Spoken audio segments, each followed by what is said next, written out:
How do you stop cravings anyway?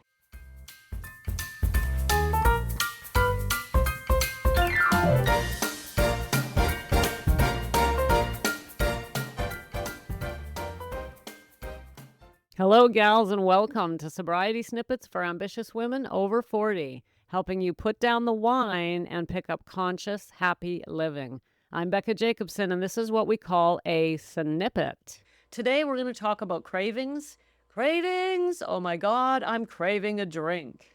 Maybe I'm craving ice cream. Let's talk about alcohol cravings for sure. Okay, did you know that your alcohol craving is in your mind?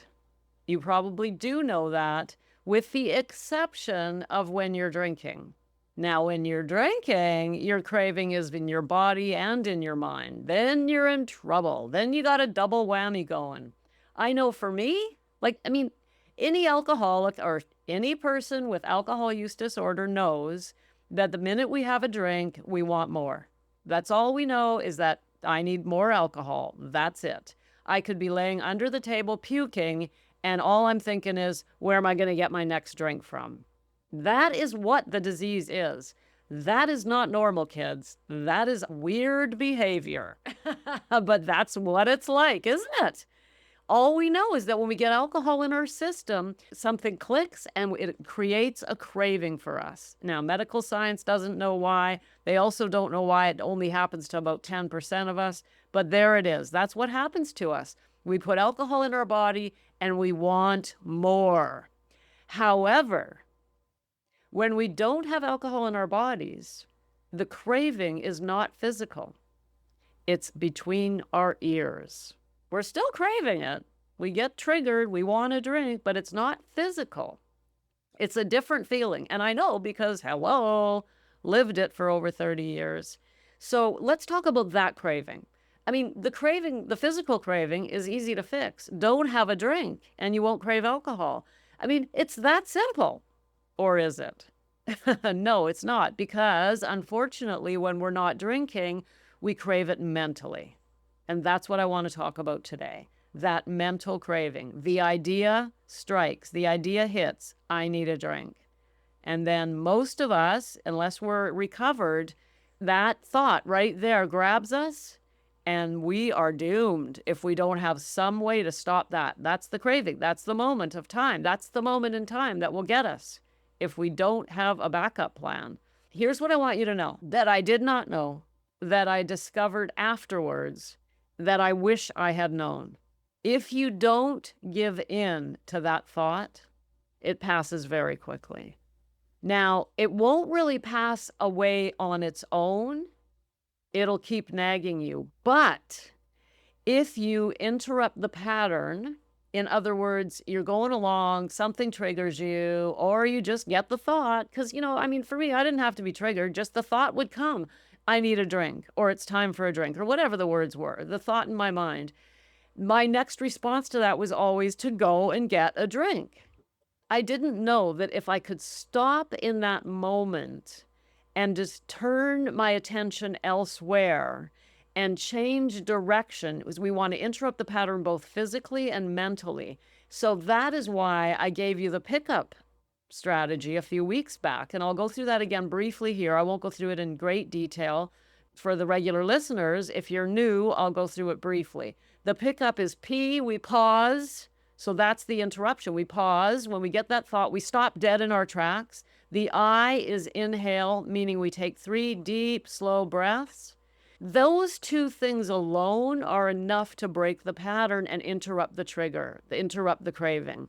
The C is connect. We reach out, we connect with our support system. When you do those 3 things, you have taken enough action to actually stop the craving.